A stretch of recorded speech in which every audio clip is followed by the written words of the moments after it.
Why Alexa is so addictive. So in life, in human relationships, it's a give and take, and sometimes you get what you want, sometimes you don't. Sometimes you're frustrated. Sometimes you're disappointed. Sometimes you're happy. So, but with technology, it could be the same kind of thing, because if you don't, like if you're working with a computer, say like coding, and you don't code it correctly, then it doesn't come out right. So there could be a lot of frustration also. But if you get to the point of mastery with a computer or with a technology, then you don't have the same chance or level of frustration that you do with a human being potentially. Because, for example, with GPS can get you very frustrated if it messes up, but 99.99 times out of 100 now it's not going to mess up. You're not going to get frustrated with your calculator, because you're not going to type in 2 plus 2 and it's going to say 1,000,000. I mean, potentially that could happen, but Alexa is so addictive because, like, for example, like I listen to music and I do a playlist, and it's amazing just the level of joy to be able to, like, say your favorite song and then your next favorite song. Alexa just plays whatever you want. It's just like one joy to another. You can find like unbelievable stations also. I'm sure there's a lot of other things on Alexa that you can do, and I'm looking into that also. But I want to talk a little bit about that in a couple of respects as it applies to human interactions, technology, and the future. So what's happening more and more, and I think the pandemic is a little bit accentuating this, is that people are placing more trust in technology than they are in people. It used to always be that technology was an aid, and because we're social creatures, we're biologically hardwired that way, that we got our greatest satisfaction from human interaction. But increasingly over the decades, I think it's been a little slippery slope. Technology is starting to get the upper hand, and I think the pandemic is accentuating that. I'll explain what I mean. So, for example, cell phones was also an inflection point that, now a lot of families, I don't know the percentage, but they'll sit at the dinner table or during the day, and they'll be sitting all together, but they won't be talking to each other. They'll just be talking they'll just be attending to their cell phones. I've even heard cases of people going on dates and paying attention to the cell phone, not the date. I mean, that's hard to believe, but it's not that hard to believe when you consider that some people are not even just, really dating anymore. They're just texting, or they're just internet dating, whatever that is. I mean, I don't mean internet dating to find a real person. I just mean internet dating just to internet date someone online. I'm not an expert in that area, but technology is becoming more and more of the primary, and human interaction is becoming increasingly the secondary. It's the same thing now with the pandemic accentuated. Like, now we have actually physical social distancing.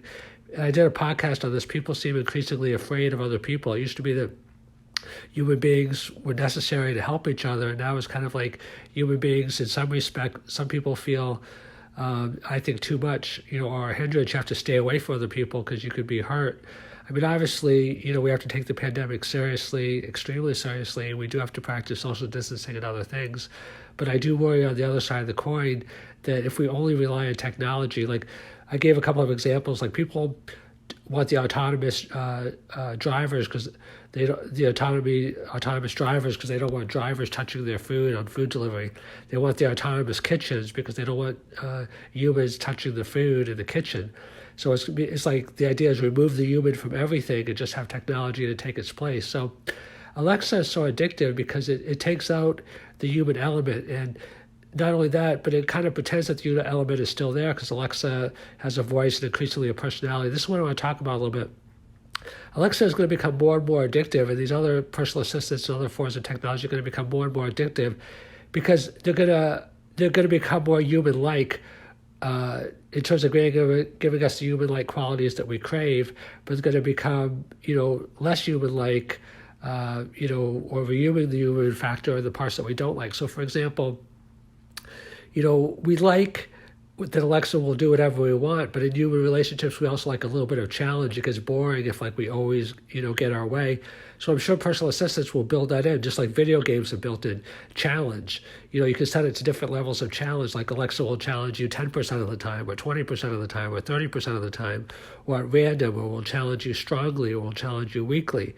Like that can all be factors in, like video games. And also, like in casinos, they become addictive because of intermittent reinforcement. This is why relationships, good or bad, can be addictive also. Relationships should be healthy, but they become unhealthy to the degree that they are addictive at times because, or certain ones, obviously, because we get some of what we want. So that's reinforcing, but we get some of what we don't want. So intermittent reinforcement, that's a principle of psychology, behavioral analysis, or behaviorism, where a behavior will last longer if you get it some of the time, but you don't get it all the time. Because even when you're not getting it, you remember when you did get it. So that's where you keep on pressing the one-arm bandit, the slot machine, because you didn't get it, you didn't get it, you didn't get it, you didn't get it. But, 5 times ago you got it. So you think, oh, the next pull I'm going to get it, the next pull I'm going to get it. So if you just always get it, or if you never get it, that is pretty easy to extinguish. Because like if you get it 10 times in a row and then you don't get it 10 times in a row, you'll probably stop. Because it's like, oh, it's not working anymore. Or if you never get it, you'll just stop because you're like, this machine is broken. But if you get it, twice, and you don't get it once, and then you get it 4 times, and you don't get it twice, and you get it once, and you don't get it 3 times. I'm only making up those percentages because I don't know what the actual percentage rates are that optimize reinforcement. It could be different for different type of phenomenon. But, Alexa is going to start getting into that because there's good addiction and there's bad addiction. Like you could be addicted to healthy habits, in a disciplined way where it doesn't go crazy, but it helps you to have a good life because you exercise daily, or you have good, personal grooming, or you have good courteous behavior with other people, whatever the habit is. But Alexa and other technology, they're going to increasingly provide that stale environment that people want so that you can get your food delivered, without touching human hands.